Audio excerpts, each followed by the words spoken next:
हर जगह का voter turnout घट रहा था। जी जी। तो इससे क्या हुआ, जब एक नया नैरेटिव सेट हुआ तो लोगों का इंटरेस्ट क्रिएट हुआ, लोग इस पूरे जो है इलेक्शन डेमोक्रेटिक प्रोसेस से जुड़ने लगे।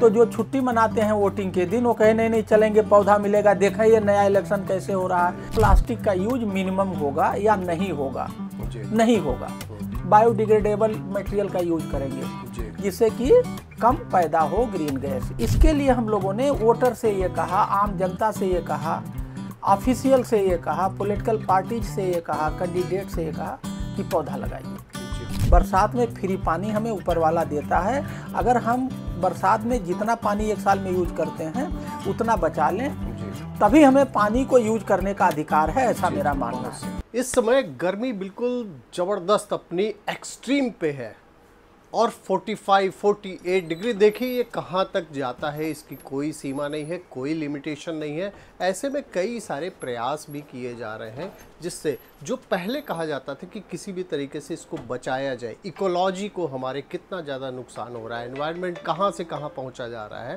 लेकिन इसकी कोई सुध नहीं लेता था, कितनी मौतें तक हो गई। अभी हम जहाँ पे हैं हमारे साथ में है डॉक्टर हीरालाल IAS। हीरालाल जी, आपका बहुत बहुत स्वागत है आपकी खबर में। आपने ये जो आप देख रहे होंगे कि सब कुछ इस ऑफिस में कितना नेचुरल दिख रहा है। आप देख सकते हैं जो चीज़ें, अब जो समय आ रहा है कि वो इसी का है कि जिसको हम दूर करते जा रहे थे, जो हम अपनी चीज़ों से दूर होते जा रहे थे, लेकिन अब उसका खामियाजा भुगत रहे हैं। लेकिन यहाँ आके हमने ये देखा कि आप नेचुरल चीज़ें, सारी चीज़ें जो अब प्रमोट की जा रही हैं आपके ऑफिस में ये ऑलरेडी मौजूद है।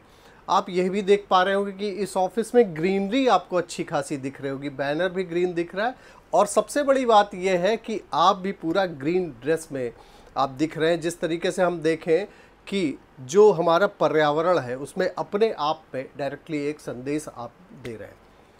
हाँ, एक चीज़ और बड़ी इंटरेस्टिंग है, हम ये बताना चाहेंगे कि डॉक्टर हीरालाल जी जो पर्यावरण के लिए काफ़ी काम करते रहते हैं, अभी इलेक्शन में ऑब्जर्वर बन के पंजाब में गए, और पंजाब में जो इलेक्शन हुआ ग्रीन इलेक्शन का आपने शुरुआत कराया। ग्रीन इलेक्शन के बारे में आप ही से जानेंगे। ग्रीन इलेक्शन जो था पंजाब में आपने शुरुआत कराई, क्या था ये कॉन्सेप्ट, क्या था? देखिए, मैं 6 नंबर आनंदपुर साहब जो पार्लियामेंट्री कॉन्स्टिट्यूएंसी है पंजाब की, वहाँ पे जो जनरल ऑब्जर्वर था। पंजाब में 13 MP सीट है, उसमें एक 6 नंबर आनंदपुर साहब है, उसमें 9 MLA सीट हैं जी। तो मैं वहाँ जब 13 तारीख को चुनाव कराने गया एज ए जनरल ऑब्जर्वर, तो एक गाइडलाइन है 21 मार्च 2024 की चुनाव आयोग की, ECI की, कि election should be conducted in free, fair, transparent and eco friendly. तो वो जो शब्द इको फ्रेंडली है ये बहुत पॉपुलर नहीं है, लोग इसको थोड़ा कठिन अंग्रेजी है, इसको हमने सिंप्लीफाई कर दिया, उसको हमने इको फ्रेंडली को ग्रीन कर दिया। तो इको फ्रेंडली इलेक्शन का मतलब ग्रीन इलेक्शन। तो अब ये क्वेश्चन उठता है कि ग्रीन इलेक्शन का मतलब क्या है, जी जी जी, ये समझना जरूरी है। तो इसको भी हमने बहुत सिंप्लीफाई कर लिया, इसका परिभाषा। जब हम चुनाव करते हैं तो बहुत सारी एक्शन, एक्टिविटी, गतिविधियां चुनाव के लिए करते हैं। अगर चुनाव नहीं होगा तो हम नहीं करेंगे, जैसे बूथ नहीं बनाएंगे, चुनाव प्रचार में लीडर नहीं आएंगे, हम ट्रेनिंग नहीं करेंगे, डिस्पैच नहीं करेंगे, गाड़ी नहीं चलाएंगे, ट्रेनिंग नहीं देंगे। तो ये जो सारी गतिविधियां चुनाव को कराने के लिए एक्स्ट्रा करते हैं, उसमें ग्रीन गैस पैदा होता है। अगर वो जो ग्रीन गैस पैदा होता है वो नुकसानदेह है जी, तो उसको खत्म करने के 2 तरीके हैं। या तो ग्रीन गैस पैदा ही ना हो, जी जी जी, पैदा हो तो कम पैदा हो। एक उपाय ये करना चाहिए, तो हम लोगों ने कहा कि प्लास्टिक का यूज मिनिमम होगा या नहीं होगा, नहीं होगा, बायोडिग्रेडेबल मटेरियल का यूज करेंगे जिससे कि कम पैदा हो ग्रीन गैस। एक तो ये किया। दूसरा, ग्रीन गैस पैदा ही हो गई तो उसको हम किल कर देंगे, ऑफसेट कर देंगे, मार देंगे, खत्म कर देंगे जी। तो इसके लिए हम लोगों ने वोटर से ये कहा, आम जनता से ये कहा, ऑफिशियल से ये कहा, पॉलिटिकल पार्टीज से ये कहा, कैंडिडेट से ये कहा कि पौधा लगाइए जी। तो क्या होगा, जब पौधा लगाएंगे तो जो पैदा होगा पौधा उसे खा जाएगा, मार देगा। तो क्या हुआ, इलेक्शन हो गया और ग्रीन गैस जो पैदा हुआ वो ऐसा हुआ कि पैदा ही नहीं हुआ, खत्म हो गया। तो क्या हो गया, ग्रीन इलेक्शन हो गया। अब सिंपल भाषा में ये ग्रीन इलेक्शन है। जी जी। अच्छा, सबसे बड़ी इंटरेस्टिंग एक बड़ी चीज़ रही कि अभी जो मैंने देखा आपने जो शेयर किए हैं, मैं ये भी बताना चाहूँगा व्यूवर्स को कि आप काफ़ी एक्टिव रहते हैं सोशल मीडिया के अकाउंट पर। अगर आप जाएंगे तो पर्यावरण को लेकर काफ़ी ज़्यादा जो है आपने उसको प्रमोट किया कि किस तरीके से हम पर्यावरण को बचा सकते हैं। 543 मेरे ख्याल से 543 सारे ऑब्जर्वर थे। 543 में कहीं कोई चर्चा किसी की नहीं हुई, लेकिन आपकी चर्चा इसलिए हो रही क्योंकि आप जिस कॉन्स्टिट्यूशन में गए और वहाँ आपने ग्रीन इलेक्शन की बात कही। ग्रीन इलेक्शन में यह भी हमने देखा कि आपने वहाँ प्रमोट किया था कि जो डिसेबल्ड पर्सन आएंगे और सीनियर सिटीजन्स आएंगे और फर्स्ट टाइम जो वोटर्स आ रहे हैं उनको पौधे दिए गए। तो इसके पीछे क्या कॉन्सेप्ट था कि उन लोगों के पौधे दिए गए और वो किस तरीके से प्रमोट कर सकते हैं इकोलॉजी? देखिए, ऐसा था कि वो स्पेशल कैटेगरी हो गई वोटर्स की जी। तो चूंकि गर्मी बहुत है, हाँ। हम पौधे तो सबको दिलवा सकते थे, लेकिन अगर इस समय हम पौधे लगवाएंगे तो मर जाएगा। जी जी। तो हमें पौधा और ग्रीन इलेक्शन लोगों के दिल, दिमाग, सोच, जहन, शरीर में पैदा करना था। एक बार अगर सॉफ्टवेयर ठीक हो जाएगा तो हार्डवेयर ठीक होगा। तो जब ये माहौल बना ग्रीन इलेक्शन का, तो बहुत सारे अधिकारी, कर्मचारी, वोटर, सब लोग जहां पौधा लगा के बचा सकते, जैसे स्कूलों में बहुत सारे पौधे लगाए, 1-2 लगाए जो, क्योंकि वो बचा सकते थे। जी जी। बैंकों में हम लोगों ने अभियान की, बैंकों में आप जो है गमले में पौधा लगाइए और ग्रीन बैंक बनाइए। तो ये जो सीनियर सिटीजन या जो ये स्पेशल कैटेगरी के वोटर थे, हम लोगों ने उनको देके एक सिंबलाइज किया, जिससे कि लोगों के जहन में बैठ जाए। अभी 10 दिन बाद जब बारिश होगी तब पौधा लगाने का सबसे बढ़िया मौसम माना जाता है, और तभी लगाना चाहिए, तभी वो जिंदा रहेगा। तो अभी हम लोगों के दिल, दिमाग, सोच में पौधा लगाए इलेक्शन, ग्रीन इलेक्शन के नाम से। जब एक बार दिल, दिमाग, सोच में ग्रीन इलेक्शन हो जाएगा ना, तो ग्रीन बाद में होगा। तो ये इसका पूरा सिंबॉलिक था।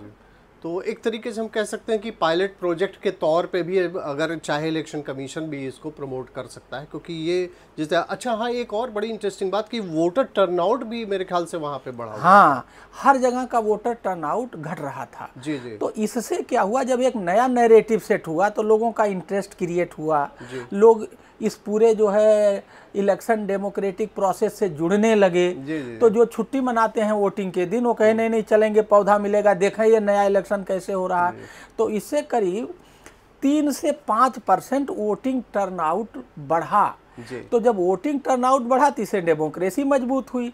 तो इसमें आम के आम गुठलियों के दाम वाली कहानी है कि इको फ्रेंडली इलेक्शन तो हुआ ही हुआ, हमारी डेमोक्रेसी, हमारा जो प्रजातंत्र है वो भी मजबूत हुआ। और जो हमारा रूपनगर है, डॉक्टर प्रीति यादव वहाँ की डीसी हैं, वहाँ डीसी बोलते हैं जो डीएम है, उसने काफ़ी मेहनत की और उसके 3 विधानसभा में तीनों में वृद्धि हुई 2019 की तुलना में। एवरेज 1.8% की वृद्धि हुई। इसी तरह से मोहाली में 1 में हमारी वृद्धि हुई। और जो फाल 5% का होता 2019 के मुकाबले, वो फाल बहुत मिनिमम 1%, कहीं 1.5%, इससे ज़्यादा नहीं गिरा। तो हमने जो गिरावट थी वो रोकी 5 विधानसभा में, और 4 विधानसभा में, टोटल 9 विधानसभा थी, और 4 विधानसभा में तो हम 2019 से आगे चले गए। बहुत बढ़िया, बहुत अच्छा।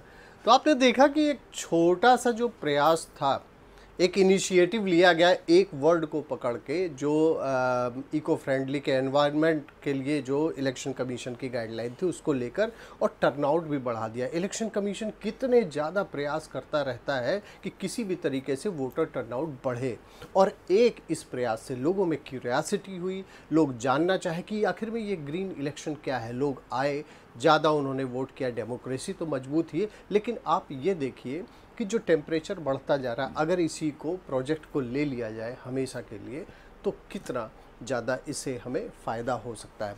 एक चलते चलते मैसेज, एक लास्ट मैसेज हम आपसे जानना चाहेंगे कि अब इलेक्शन तो हो गया है, लेकिन आप चूँकि पर्यावरण के लिए आप काम करते रहते, तो एक मैसेज क्या आप व्यूवर्स को देना चाहेंगे? देखिए, मैसेज ये है कि क्लाइमेट का हिंदी है जलवायु, जल और वायु।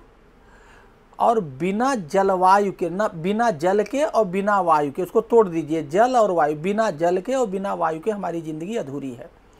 तो हम अपने साल भर जितना जल यूज करते हैं, जितना पानी यूज करते हैं, उतना पानी हमें बचाना चाहिए और उतना हमें स्टोर करके रखना चाहिए किसी न किसी रूप में। वाटर कंजर्वेशन करना चाहिए। बरसात में फ्री पानी हमें ऊपर वाला देता है, अगर हम बरसात में जितना पानी एक साल में यूज करते हैं उतना बचा लें तभी हमें पानी को यूज करने का अधिकार है, ऐसा मेरा मानना है। इसी तरह से जितना ऑक्सीजन हम पूरे साल में लेते हैं, जब सोते हैं तब भी ऑक्सीजन लेते हैं, तो वो ऑक्सीजन पैदा करने के लिए हमें ऑक्सीजन की फैक्ट्री लगानी चाहिए। ऑक्सीजन की फैक्ट्री है पेड़, तो हमें उतना पेड़ जरूर लगाना चाहिए जितना ऑक्सीजन हम एक साल में लेते हैं। अगर हम उतना पेड़ नहीं लगा रहे हैं, उतना ऑक्सीजन नहीं पैदा करें, तो हमें सांस लेने का, ऑक्सीजन लेने का क्या हक है भाई। तो मेरा ये संदेश है कि, और मेरा ये व्यक्तिगत मानना है कि अब हर आदमी को ये सोचना चाहिए कि जितना हम पानी यूज करेंगे एक साल में और जितना हम ऑक्सीजन लेंगे एक साल में, उसको हम पैदा करें तभी लें। जिस दिन ये भावना पैदा हो जाएगी तो ये जलवायु परिवर्तन की जो समस्या है सभी दूर हो जाएगा। यही मेरा मैसेज है। जी, बहुत अच्छा। आप देख पा रहे होंगे कि यहाँ जो आपने ये भी लिखा हुआ, प्लास्टिक रहित जीवन, पेड़ की फैक्ट्री की स्थापना। पेड़ की फैक्ट्री यही कि ये पौधे आप लगाते रहें और इस तरीके से माइक्रो इरिगेशन को अपनाने, ये सारा मैसेज आपके द्वारा दिया गया है। अगर जो भी पब्लिक है, जो भी व्यूवर्स हैं, अगर थोड़ा सा इसको फॉलो कर लें तो जाहिर सी बात है कि ये जो टेम्परेचर, आप सोचिए कि आने वाले 10 साल बाद क्या स्थितियाँ होंगी। तो इसी तरीके से जो पॉजिटिव मैसेज है, हम इसी तरीके से आपके सामने और भी लेकर आते रहेंगे। तो बहुत बहुत धन्यवाद आपका, आपकी खबर को समय देने के लिए और बहुत अच्छा मैसेज एक पास करने के लिए बहुत बहुत धन्यवाद आपका। और इसी तरीके से फिर हम आपसे और भी, आपके कई सारे काम हैं तो एक एपिसोड में वो पॉसिबल नहीं है कि हम सारी बातें आपसे कर सकें, तो हम फिर से आपके पास में आएंगे और भी बातें करेंगे, और भी जो प्रोजेक्ट हैं आपके उस पर बात करेंगे। तो बहुत बहुत धन्यवाद आपकी खबर के व्यूवर्स का, बहुत बहुत धन्यवाद हीरालाल जी का, बहुत बहुत धन्यवाद। हम फिर से किसी एक नए सक्सेस स्टोरीज, पॉजिटिव स्टोरी के साथ आपके सामने आएंगे। Thank you.